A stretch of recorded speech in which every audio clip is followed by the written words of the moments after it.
Harlem, New York. While millions of Americans stand in breadlines and sleep in shantytowns, while unemployment reaches 25% and families lose their homes to foreclosure, while the Great Depression destroys lives across the nation, Ellsworth Bumpy Johnson sits in Harlem's most expensive French restaurant, casually spending $50 on a single lunch, wearing a diamond ring worth $20,000, and conducting the illegal gambling business that has made him, at age 27, one of the wealthiest colored men in America, with assets estimated at $8 million. Exclusive photographs obtained by the New York Herald show Johnson dining yesterday at Chez Maurice on Lenox Avenue, the exclusive establishment where meals cost more than working families earn in a week, where Johnson maintains a permanently reserved corner table, and where Harlem's elite, both criminal and legitimate, gather to see and be seen in a parallel world of extraordinary wealth that exists hidden from white New York's view. But the real story is not the photographs themselves. It is the staggering accumulation of wealth they represent, and the remarkable 7-year journey that transformed Johnson from an unknown numbers runner, earning $15 per week in 1925, into Harlem's undisputed king in 1932, controlling a criminal empire that generates $5 million annually in personal income, and that has allowed him to accumulate material possessions that rival those of America's legitimate business tycoons. The Herald's 3-week investigation into Johnson's finances reveals a fortune built through ruthless business acumen, strategic violence, and an uncanny ability to recognize opportunities that others missed. A rags-to-riches story that would be celebrated as quintessentially American, except that every dollar was earned through illegal enterprise, and every step upward was built on bodies of competitors Johnson destroyed on his path to power. Federal Treasury investigators who have been tracking Johnson's wealth estimate his current net worth at $8 million, a fortune that in 1932 dollars represents wealth equivalent to approximately $150 to $160 million in modern purchasing power. But beyond the raw numbers, what shocks investigators is the speed of accumulation. Johnson has built this empire in approximately 7 years, averaging over $1 million in wealth creation annually during a period when the average American worker earns less than $1,000 per year and when most businesses are failing rather than growing. The material manifestations of this wealth are staggering. Johnson's primary vehicle is a 1931 Duesenberg Model J, the most expensive and most luxurious automobile manufactured in America. The Duesenberg, custom-ordered from the factory in Indianapolis, cost Johnson $25,000, more than most Americans will earn in 20 years of work, more than the cost of a substantial house, representing wealth so extreme that even most millionaires cannot afford such vehicles. Johnson's Duesenberg features custom burgundy paint, hand-stitched leather interior, bulletproof glass windows installed at additional cost, and chrome accents that gleam even in Harlem's dim street lighting. The vehicle is so distinctive that Johnson's arrival anywhere in Harlem is immediately recognized, the Duesenberg serving as rolling advertisement of his wealth and power. But the Duesenberg is just one of 5 vehicles Johnson owns. His garage also contains a 1932 Cadillac Veuve 16, cost $8,000, armored with reinforced steel body panels and bulletproof glass, used when security rather than style is the priority. A 1931 Packard 12, cost $5,000, used by his driver for routine errands. 2 additional vehicles, combined cost $5,000 for his security detail. Total investment in automobiles, $43,000, enough money to purchase 40 average homes in 1932, enough to support a working-class family for 30 years, spent on transportation that serves no purpose beyond displaying wealth and providing luxury that 99.9% of Americans cannot imagine. The jewelry, $75,000 in diamonds and platinum. The diamond ring visible in yesterday's photographs, a 3.5-carat diamond set in platinum, cost Johnson $20,000 when he purchased it from a Fifth Avenue jeweler in 1931. The ring alone represents more wealth than most Americans will accumulate in their entire lifetimes. But investigators have documented that Johnson owns at least 8 additional diamond rings ranging in value from $5,000 to $15,000 each, for a combined ring collection worth over $100,000. Beyond rings, Johnson's jewelry collection includes 4 platinum pocket watches, average cost $2,500 each, total value $10,000. Diamond-encrusted wristwatch purchased from Cartier in 1932 cost $8,000. Multiple sets of diamond cufflinks, 12 sets documented, average cost $1,500 per set, total value $18,000. Platinum money clips, tie pins, and other accessories, estimated value $10,000. Gold chains, rings for female companions, and miscellaneous items, estimated value $7,000. Total jewelry collection value, approximately $75,000 to $80,000.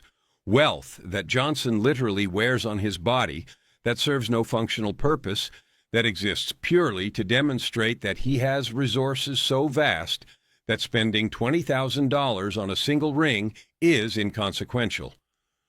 Johnson employs Henry "Hank" Thomas, Harlem's premier custom tailor, who creates suits exclusively for Johnson at $400 to $500 per suit.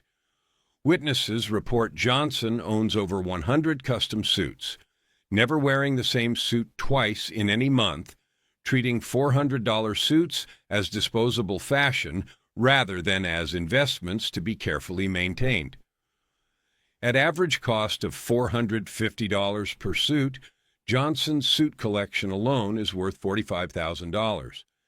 His shoe collection exceeds 50 pairs of custom-made shoes crafted by a Harlem cobbler who charges $100 to $25 per pair. Total value $6,250. His shirt collection includes over 200 silk shirts at $30 each, when ordinary shirts cost $2, total value $6,000.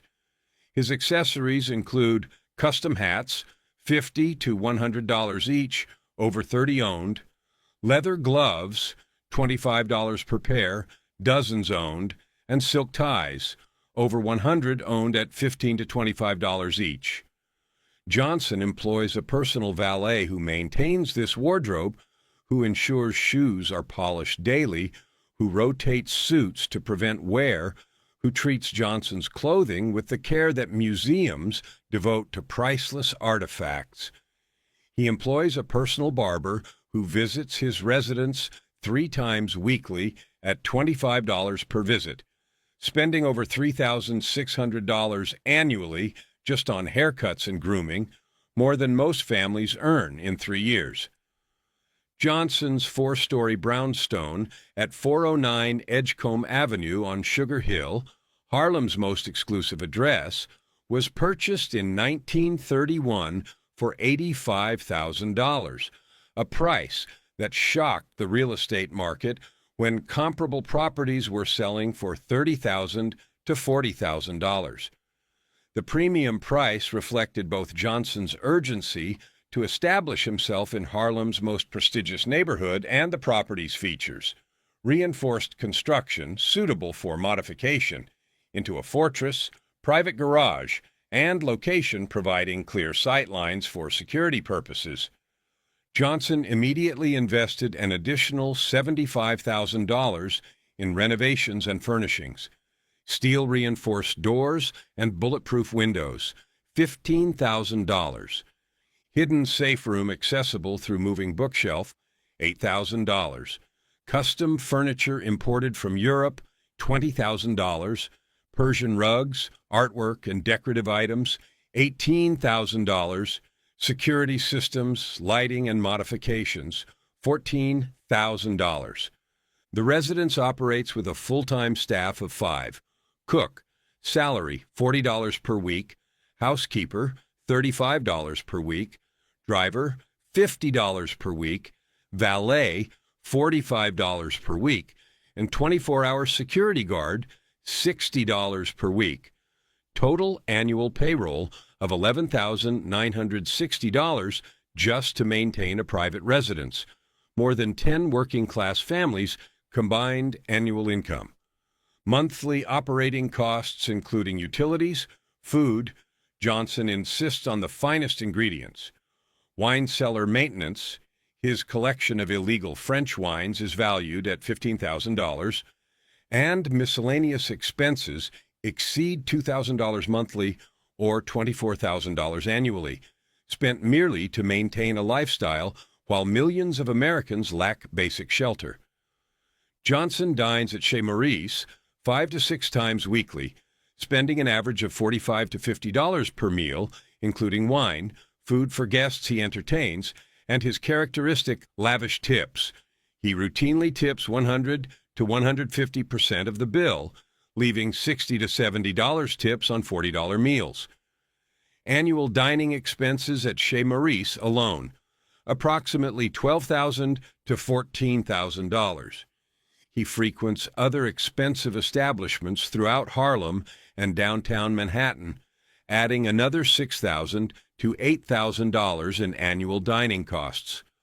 Total annual expenditure on restaurant meals, $18,000 to $22,000, enough money to feed 100 families for a year, spent by one man on meals that are consumed and forgotten within hours. Entertainment expenses are equally staggering. Johnson maintains permanently reserved tables at the Cotton Club, annual reservation fee $2,000, at the Savoy Ballroom, annual fee $1,500, and at other nightclubs. On typical nights out, he spends $500 to $1,000 on champagne, entertainment, and tips, creating spectacles where he'll buy bottles of $100 champagne for multiple tables, will tip musicians $50 to $100 after performances, will spend money so conspicuously that his nights out become talked-about events that reinforce his reputation for unlimited wealth. Estimated annual entertainment expenses, $15,000 to $18,000, bringing total annual consumption on dining and entertainment to approximately $33,000 to $40,000, more than most legitimate businesses generate in annual profit, spent on ephemeral pleasures. How did Bumpy Johnson accomplish this extraordinary wealth accumulation? The Herald's investigation reveals a story that combines intelligence, ruthlessness, strategic positioning, and willingness to use extreme violence, qualities that in legitimate business might produce success, but that in Harlem's criminal underworld produced a fortune that exceeds what most legitimate businessmen achieve. Bumpy Johnson was born into desperate poverty in Charleston, South Carolina in 1905. His father earned perhaps $8 to $10 weekly as a dock laborer. His mother earned $5 to $6 weekly as a domestic servant, and the family lived in conditions that approached destitution: inadequate food, no indoor plumbing, wearing clothes until they literally fell apart, experiencing the grinding, soul-crushing poverty that characterized most colored families in the Jim Crow South. When the family migrated to Harlem in 1919, seeking better opportunities, they found that the North offered different forms of deprivation rather than genuine opportunity. William Johnson found work as a porter, earning $12 weekly, Margaret as a cleaning woman, earning $8 weekly, and even with both parents working, the family struggled to afford rent, food, and basic necessities in a city where everything cost more than in the South they'd fled. Young Bumpy attended school irregularly, worked odd jobs, and by age 15 understood a fundamental truth that would shape his life. Legitimate work, available to colored men in 1920, would never provide more than bare subsistence, would never offer the chance for real wealth, would consign him to a lifetime of poverty punctuated by occasional years of slightly less severe poverty. Johnson's transformation began in 1925 when at age 20 he began working for Stephanie St. Clair, the legendary Madame Queen of Policy, who had built Harlem's most sophisticated gambling operation. How Johnson attracted St. Clair's attention remains disputed. Some sources claim he saved her from a robbery, demonstrating both courage and competence. But by 1926, Johnson was earning $200 per week as St. Clair's chief enforcer and protector, more money than his father had earned in a month, wealth that seemed extraordinary for a 21-year-old. But the money itself was less important than what Johnson learned during this period. St. Clair taught him the mathematics of policy gambling, how the odds were structured to guarantee operator profits, how to calculate payouts, how to manage the cash flows that generated enormous profits from millions of small bets. The importance of political connections. St. Clair maintained relationships with police captains, paying $500 to $1,000 monthly to precinct commanders who ensured minimal raids, with Tammany Hall district leaders providing campaign contributions in exchange for protection, with judges who dismissed charges when St. Clair's employees were arrested. The strategic use of violence. Johnson learned that effective violence was controlled and purposeful rather than random and emotional. Killing competitors served business purposes, eliminating threats, deterring others from challenging operations, but had to be calculated to avoid attracting federal attention that local political connections couldn't deflect. The power of community support. St. Clair employed hundreds of Harlem residents, contributed to churches and charities, positioned herself not as an exploiter, but as a successful businesswoman who provided opportunities unavailable in the legitimate economy. This created protective loyalty that was more valuable than any amount of violence could produce. By 1928, Johnson was earning approximately $15,000 annually, roughly $200,000 in modern purchasing power, extraordinary income, but still nowhere near the wealth he would later accumulate. More importantly, he had accumulated knowledge about how to operate criminal enterprise on scale that would allow wealth accumulation that mere employment, even highly paid employment, could never produce. In late 1928, Johnson disappeared from Harlem, not returning until early 1930, an absence of approximately 16 months that remains one of the most mysterious periods in his biography. Where he went and what he did has never been definitively established, but when he returned, several things had changed. He had money. Sources estimate Johnson returned with $75,000 to $100,000 in cash, an enormous sum that he had not possessed when he left, suggesting either that he had been involved in highly profitable criminal activities elsewhere, or that he had received this money from sources who had reasons to invest in his future operations. He had connections. Johnson returned with relationships to criminals outside Harlem, to figures in Chicago, in Detroit, in other cities, that allowed him to operate on a larger scale than had been possible when he was merely St. Clair's employee operating within Harlem's boundaries. He had knowledge. Johnson returned understanding things about criminal organization, about relationships between white and colored gangsters, about structural arrangements that governed American organized crime that he had not understood before leaving. knowledge that would prove crucial to his ability to resist Dutch Schultz's takeover attempt in 1932. The Chicago period transformed Johnson from skilled employee into potential empire builder, providing both the capital and the knowledge necessary to build what would become an $8 million fortune. Upon returning to Harlem in early 1930, Johnson immediately began investing his mysterious cash reserves in building his own operation independent from St. Clair.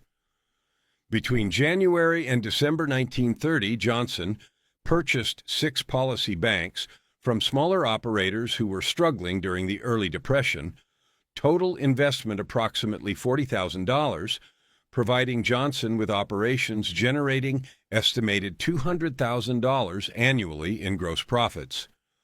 Hired enforcers and collectors away from competitors by offering higher salaries, building an organization of approximately 30 employees loyal to him rather than to St. Clair or other operators. Acquired his first real estate, 3 apartment buildings purchased for combined $60,000, providing both rental income and locations for conducting policy operations without landlord interference. Established political connections independent from St. Clair's network, making initial payments to police and politicians, building relationships that would provide protection for his expanding operations. By year's end, Johnson controlled approximately 15% of Harlem's policy business, was generating annual profits of approximately $150,000 to $200,000, and was positioned for the explosive growth that would occur over the next 2 years. 1931 was the year Johnson transformed from successful operator into Harlem's dominant force. Through combination of strategic purchases and ruthless elimination of competitors, Johnson expanded his market share from 15% to approximately 35% of Harlem's policy business. The expansion was accomplished through multiple methods: buyouts of struggling operators. The Depression was destroying many smaller policy banks whose operators couldn't maintain cash reserves necessary to pay winners during periods when unusual numbers hit. Johnson, with substantial cash reserves, bought out desperate operators at prices below true value, purchasing operations worth $50,000 to $75,000 for $20,000 to $30,000 from owners who needed immediate cash to survive. Forced consolidations. Operators who wouldn't sell voluntarily faced violence.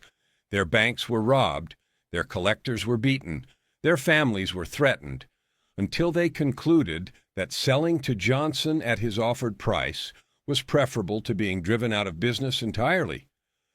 Johnson's reputation for controlled, purposeful violence made these threats credible, and most operators chose to sell rather than fight. Strategic killings. At least 8 policy operators who refused Johnson's buyout offers and who continued resisting his expansion were killed between January and September 1931, shot on the street, killed in their homes, murdered in ways that sent clear messages to other operators that resistance would be fatal. None of these murders were prosecuted, witnesses refused to testify, police investigations were perfunctory, and Johnson's political connections ensured that even when evidence pointed to his involvement, charges were never filed. Protection rackets. Johnson established systematic protection payments from businesses throughout his territories. Groceries, barber shops, restaurants all paid $10 to $25 weekly to ensure they wouldn't be robbed or vandalized. This generated additional $75,000 to $100,000 annually, while also creating network of businesses that served as collection points for policy bets, and that had financial incentives to support Johnson's operations. Real estate acquisitions.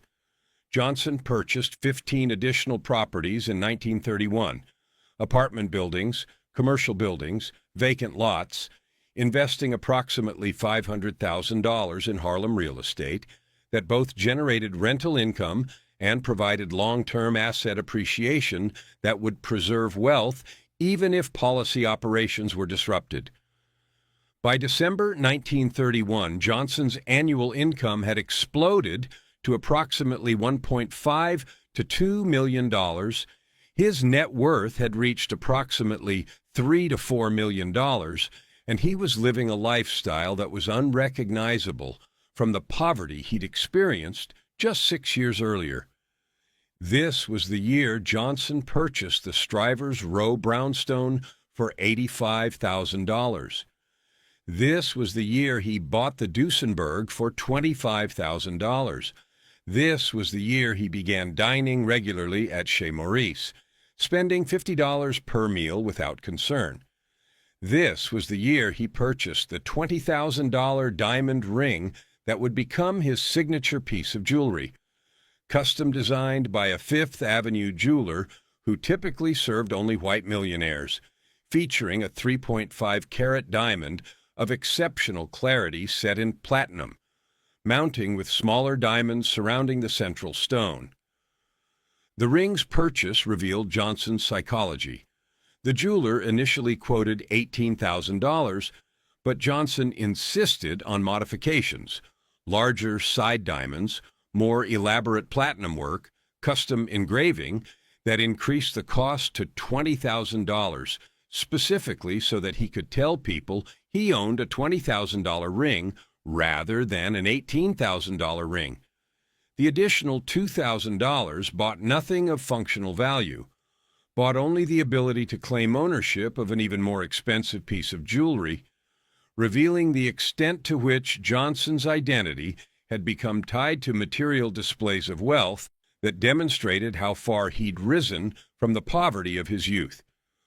The conflict with Dutch Schultz that erupted in 1932 was existential threat to Johnson's empire. Schultz, with resources exceeding Johnson's by factor of 10, was systematically taking over Harlem's policy operations through economic warfare and violence that was killing Johnson's employees and destroying his businesses. But Johnson's successful resistance, his ability to kill Schultz's enforcers faster than Schultz could replace them, his ability to maintain community support while Schultz was viewed as outside exploiter, his mysterious connections that apparently provided resources and intelligence that allowed him to compete with Schultz despite vast resource disadvantage, resulted in Schultz's withdrawal from Harlem in late September 1932. The victory gave Johnson control of approximately 60% of Harlem's policy business, eliminated his most dangerous competitor, and established his reputation throughout New York's criminal underworld as someone who could not be intimidated or destroyed despite his relative youth, and despite his race in criminal world dominated by white gangsters. By October 1932, as yesterday's photographs document, Johnson's annual income had reached approximately $4 to $5 million. His net worth had reached $8 million, and he was living with level of luxury and displaying level of wealth that rivaled America's most successful legitimate businessmen.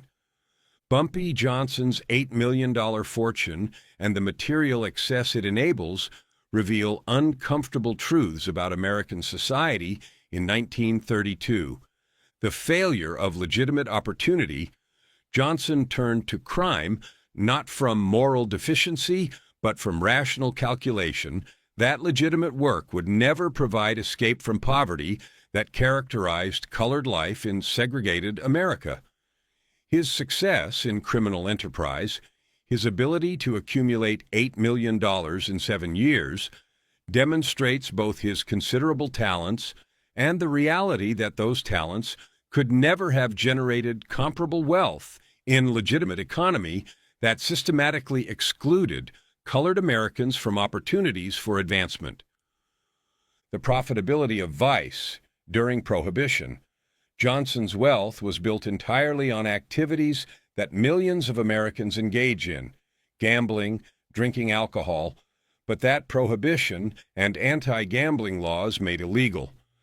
The criminalization of these activities created enormous profits for those willing to operate illegally, profits that exceeded anything legitimate businesses could generate, demonstrating that prohibition has created perverse incentives where criminality is more profitable than lawful behavior. The normalization of corruption, Johnson's ability to operate openly, dining at expensive restaurants, driving $25,000 automobiles, living in $85,000 brownstone, demonstrates that Harlem's political and law enforcement institutions have been so thoroughly corrupted that criminals can flaunt their wealth without fearing prosecution. The photographs showing Johnson conducting business while legitimate elites dine nearby reveal that crime has become so integrated into Harlem society that it's no longer seen as aberrant, but rather as normal aspect of economic life. The material emptiness, Johnson's $20,000 ring, his $25,000 automobile, his $50 meals serve no functional purpose beyond displaying wealth. In an era when millions starve, when families lose homes, when children go without adequate food or clothing, Johnson's conspicuous consumption represents obscene allocation of resources to purely symbolic purposes, jewelry that serves no function, vehicles that provide transportation no better than cars costing 1/10 as much, meals that provide nutrition no superior to food costing 1/100th as much. His wealth accumulation demonstrates that even extraordinary success in building fortune provides no genuine fulfillment, only generates appetite for ever more expensive displays that can never satisfy the psychological needs that drive the accumulation.